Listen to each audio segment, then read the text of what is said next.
God bless you and welcome to the Kingdom Network Leadership Podcast. My name is Dr. Daryl Williams and I'm your host.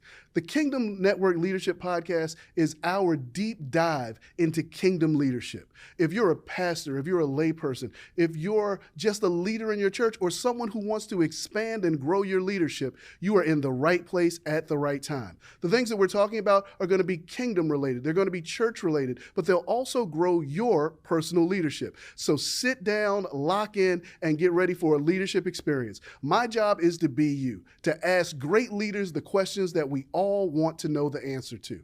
So today we have a great leader with us. Join me in welcoming the pastor of the Zion Church of Landover and others, because today we're talking Multisite ministry. Join me as we welcome Pastor Keith Battle.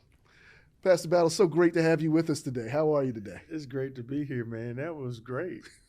You said all that. You weren't even breathing. That's amazing, man.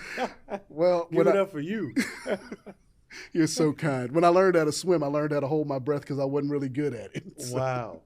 I'm like that song, I don't know, it was Parliament, Funkadelic, never learned to swim. Can't comprehend all the strokes. Yeah. That's church people don't know that song. Anyway. Man, you Psychoacrodistal Beta Bioacrodulu. And there you have it. In motion pictures underwater, starring most of you lose. Man, you know church folk know stuff. They just won't admit to it. As y'all can see, he's a great guy. Pastor Battle, tell us a little bit about yourself. I know you. Everybody in Maryland knows you. But folk all over the world need to know exactly who Keith Battle is. Oh, man. So I guess I'll start with kind of like my church experience background. So I wasn't raised in church, didn't grow up in church per se. But when I was about 14 years old, my mom had a radical conversion to Christianity. Okay. We didn't go to church on Sundays. Sunday was for football, for big dinners. And the only time God's name came up in our house, somebody was cussing. His last name was Damn. Like that's, or somebody said, Jesus Christ, when the football team fumbled or something. So that's when we heard about the Lord. Sure. But my mother got genuinely saved when I was a teenager. Okay. Prior to that, we weren't a family who went to church. So she got saved and started making everybody in the house go to church. This was kind of a matriarchal kind of thing. Sure. And so I started going to a church called the First Baptist Church of Highland Park in Landover, Maryland.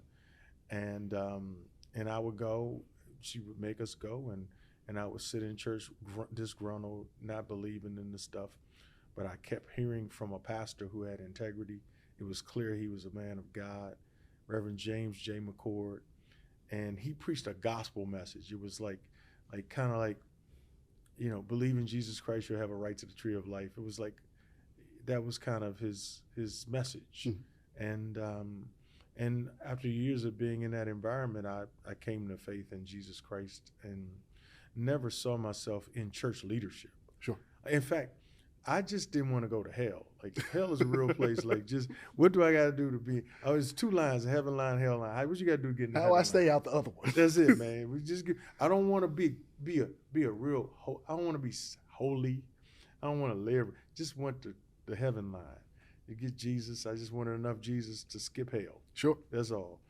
And then as I started getting involved in a walk with the Lord, I got closer to Him. Sure. And probably by the time I was 19 years old, I knew I was supposed to serve God in ministry. Oh, wow. And that was so scary. So I did everything I could to avoid that. Like, because I wanted to be a comedian. Okay. You'll probably gather that over the course of this conversation. I can't stay serious long. But my negotiation was, because my comedy was it was heathen. It Sure. was bad stuff. So I said, well, I'll do clean comedy. No cursing, Lord. Just don't let me be a preacher. But that didn't work out. So I do clean comedy in church now, I guess, in the name of preaching. So fast forwarding to surrendering to a call, certain tragedies happened in my life where I started feeling like, okay, God, I want to make a difference. Mm-hmm. Like, God takes you through periods of breaking you, like lovingly breaking your heart to feel and care for what He feels and cares for. And I started getting a heart and burden for people who were lost. Sure. And that's what gave me an appetite to start serving Him in ministry. And I did that for a short while between 1987 and 1990, and I was so busy preaching that I was able to quit my job, and I just started preaching full time. I wasn't on staff at anybody's church. If you weren't the pastor or like the church secretary or the church janitor, you weren't on staff back then. Sure. So they didn't have like pastor of this, pastor of you full time. So I just was preaching around in different churches and living off love offerings, and that's how I lived for the next several years until churches started hiring. And that's been my journey. 2000, I planted a church because I couldn't get, this is the thing, when I started wanting a pastor, nobody would hire me. So like in the Baptist church, they call it candidating. Yeah. So if a church is vacant because either the pastor backslid or he died or he retired or she, then the church is considered vacant. Sure. And in the Black Baptist church that I grew up in, they would then accept resumes or candidates. I did that for 10 years. And not one church picked me. Like, you candidated for 10 from years. 1990 until 2000. Yeah. Now, let me just say this, folks. Yeah. That is proof that you don't give up. If you're gonna be in ministry, you're gonna have to keep plugging and preaching.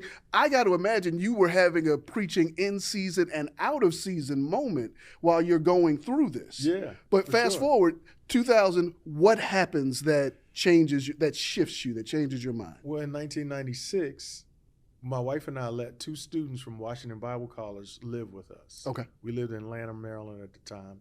And there was a school called Washington Bible College, which is now called Lancaster Bible College. These students were staying with us, and one of them had a book called The Purpose-Driven Church by Rick Warren. I had never heard of it. I said, whose book is this? And the student said, oh, it's mine, but you can have it. We're done with that class. That book changed my life because I had these ideas for a church that I didn't have a map for. Gotcha. That gave me the map. Saddleback Church in Orange County, California was the map I needed. I used that map so much to start Zion Church, it should have been called Saddle Black. I mean, I just owe him. If Rick Warren is anywhere watching, I owe you royalties on my church. We modeled our whole church after that. Okay. Like the way we did new members, discipleship, everything. It just gave us a map to start it. And I never really, they call it organizing a church. You know, I never knew anything about church planting and like that. And we ended up doing it. I took a chance of it. I was at the time on staff at the AME Church, Greater Mount Nebo AME Church. Loved that church, loved Pastor Weaver. All of the people there gave me a chance, sent me out with their blessing, and supported me financially in doing it. And I didn't know it would work, Dr. Daryl. I really didn't. Because what I was going to start was going to be different. It wasn't going to be traditional. Sure. It was going to be casual dress. It was going to be quick. Just a few praise songs, a message, then you see y'all later, see you next week kind of thing. But I had studied from the barbershop. This is how profound my research was. I would listen in the barbershop to why dudes didn't want to go to church. Okay. So they had this litany. I don't got church clothes. Duly noted. Wear whatever you got. Man, I went to church, man, they took up like 4 offerings. Don't ask for their money. Right? Make the offering kind of like, oh, by the way, if you'd like to support us. It was risky, but we did it. Oh, that's risky. Very risky. No, we live off the offerings. Like, you got to have it, right? That's how we support the work. That's how we support the work. There's no support outside of that. The third thing was, I don't understand the preaching. I don't understand the Bible.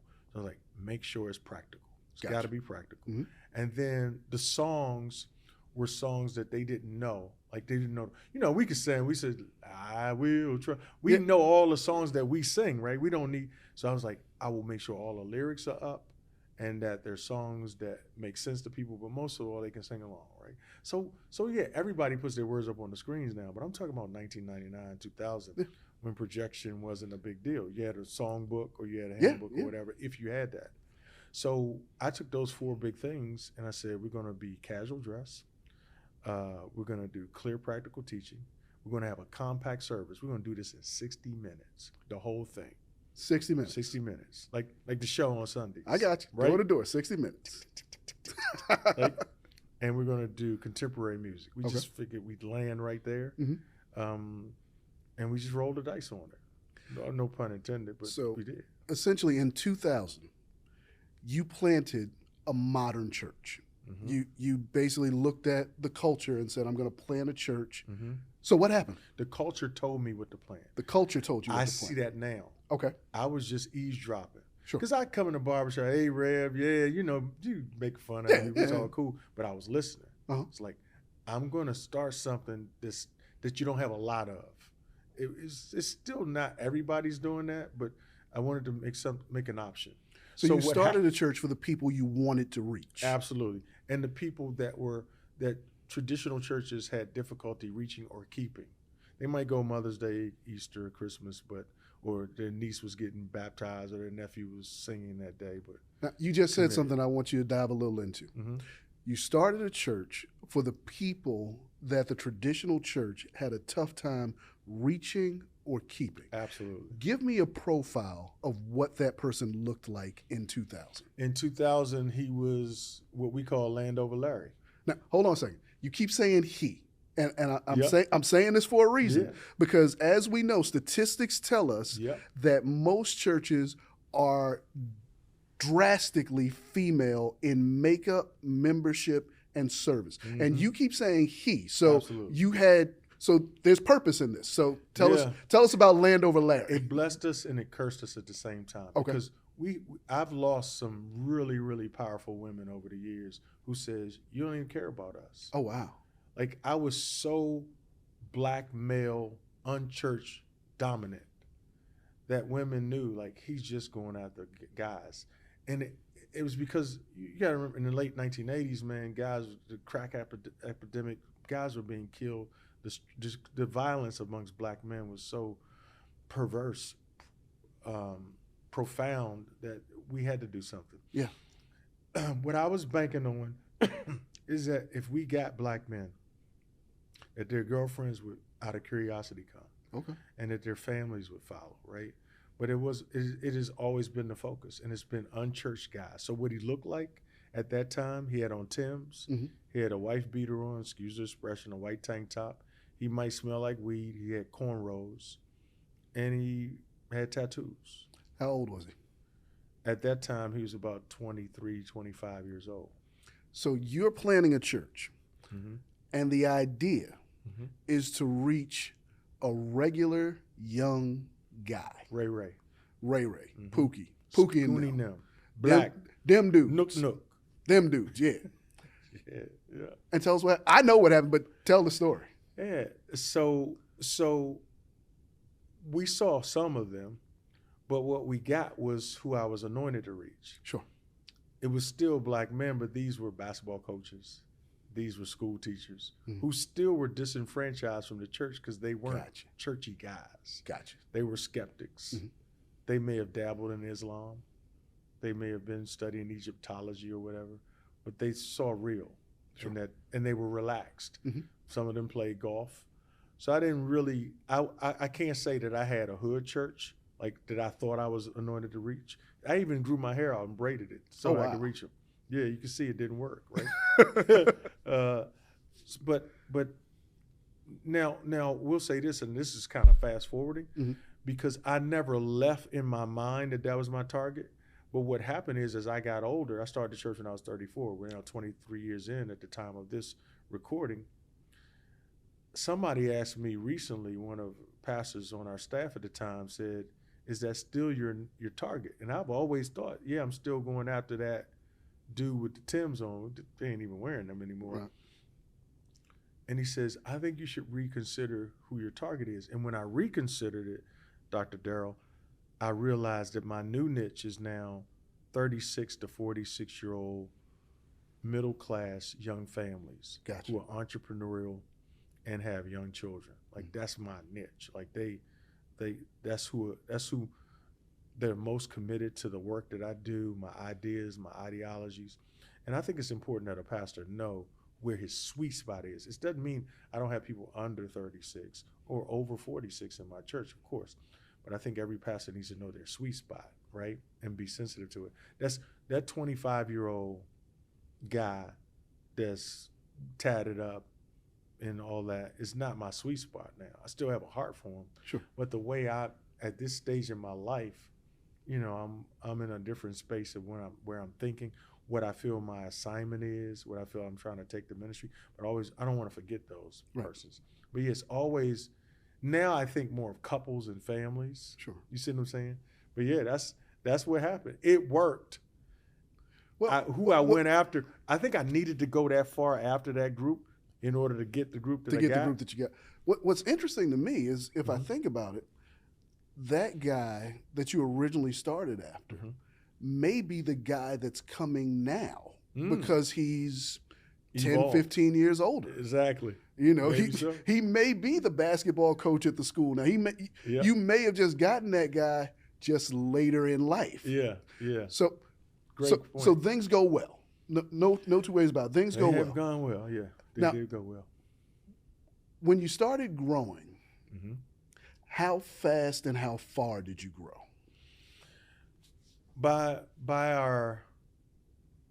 I remember talking to my pastor one day because he wasn't aware of how fast it was growing. He knew it was growing, but he wasn't aware of how fast. And I remember I told him we had hit the 800 mark. We had 800 people coming on Sundays. Okay. And I remember him like switching from speaker to headphone and said, "What'd you say?" Like it was just that moment. Now, how far in was that? That was probably right around the third year. 3 years. Maybe around the third year. And you're at 800. Yeah, we started seeing about 800 people. And he stopped and he said, "Do you know what this means?" And I'm like, "No, what does that mean?" He says, "This is a serious church right now, right? This is serious stuff going on." When you're in it, you just like... You're just working. You're just doing it. All I wanted, Dr. Daryl, I wanted 13 people every month to come to the new members class. Okay. I told my staff, I said, if we can get 13 people to check us out every month, just 13. I'm not saying visit. We want visitors every week. I just want 13 people who are willing to go to our new members class and hear what we're about. Because remember, on Sundays, I'm downplaying the offering. Yeah. So we need 13 people to hear it. Behind the scenes, no, we really do need offerings. Like, so when you're in the midst of it, you're not as on that. I started paying more attention to numbers when he said that. Sure. So we were in an office space. We were knocking out walls, trying to create space, creating overflow, had no cameras. People were listening in the hallway, couldn't even see. They would just be out in the hallway or no more seats in an office space. So one of the things that I know we want to talk about here is once we started having, because our sanctuary sat 279. Okay, now hold on. We getting there. I'm glad you brought it up. So you got relatively explosive growth early. You're at 800, but you seat 279. Yep. I'm going to assume that you were having more than one service. Oh yeah, we had four. Four services. And this thing, when I say 279, I mean it. We was counting every share in there. You know when you say 279, no, I know. When you say 279, not 280, not about 300. We have counted the chairs. And then probably 60 of them was illegal. You're not supposed to put, we had no aisle space on two sections. Like, wow. Just, people just, hey, something happened, y'all, just jump out the window. So, yeah. So 800 people was when Pastor Jenkins said, how many you got? We got up to 1,600. And the reason why, we had 279 people in the sanctuary. Once you hit 4 services,